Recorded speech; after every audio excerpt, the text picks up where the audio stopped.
this is Matt at Engadget. We're here with Sony at CES 2013, and we've just been introduced to Sony's new flagship. This is the Xperia Z, or the Xperia Z, depending on where you're from.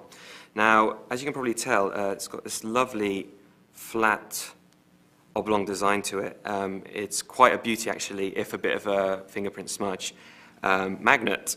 If you turn around to the front, one of the core features here is a 5-inch reality display. This is Sony's new Mobile Bravia Engine 2, and like the Mobile Bravia engine before it, you'll see it augment both images and video, cranking up contrasts and colors. Now, the 5-inch screen is protected by an as yet unmentioned brand of protective glass. We're not sure exactly who that is just yet, but hopefully that should be able to protect it from spare change and other pocket shrapnel. Within the phone itself, we've got a Snapdragon S4 Pro clocked at 1.5 gigahertz.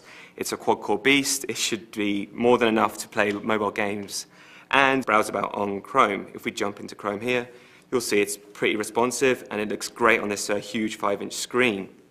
Now, the software itself is Android 4.1.2, again, one of the most latest builds of it. And you can see it looks pretty familiar. If you've bought a Sony phone in the last few years, you'll see the very familiar wave art, those Sony widgets. Obviously, you have a shortcut jump up here.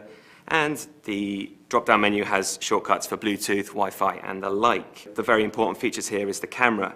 As you can see here, it's just subtly imprinted into the back. This is a 13-megapixel sensor, and it's capable of HDR video. Now, this is Sony's new Exmor RS sensor. So not only will it do those stills, but it'll also do video.